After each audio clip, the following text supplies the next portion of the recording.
We tend to forget that we are the past versions of our future selves. And I'm going to get into the power of this here in a second. But first, please like, comment, and subscribe down below. So back when I was 27, I had an obstacle, and I remember talking with somebody about it.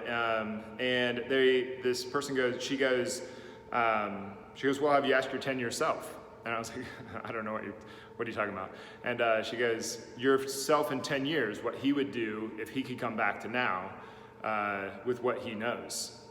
And I'm like, okay, sounds a little kooky, but whatever, cool. So the conversation didn't continue much past that, but I kind of thought about it a little bit. And I happened to be in a meditation course at the time. So I decided to do an extra meditation that day, and I took 15 minutes, and maybe 5 minutes into the meditation, whatever, I went ahead and I asked. And I was like, okay, Mr. 10-year self, hopefully like a genie, you just poof, and you're right in front of me, right?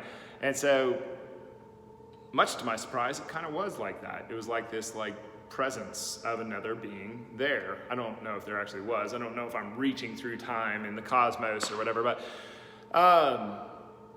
it was like, so I was 27 at the time. It was like a 37-year-old me was there with me, and I said, what would you do if you could come back to now with what you know?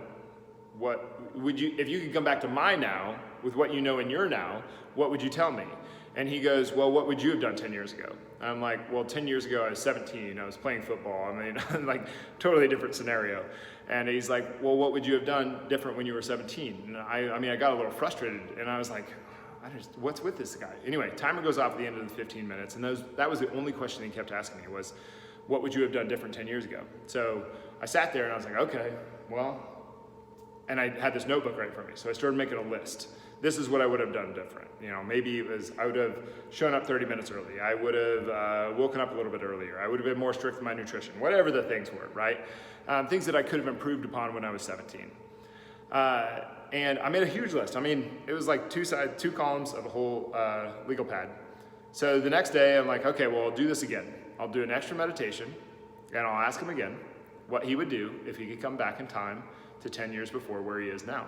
And anyway, I go into the meditation, about the same thing, 2 to 5 minutes, somewhere in there. I ask, and again, he is there. And I go, okay, so I did your thing, and I looked at what I could have done when I was 17, and here it is. And he leans forward in his chair, desk thing, and he goes, why don't you do that? And why don't you do those things from when you were 17? Just conceptually change the details, right?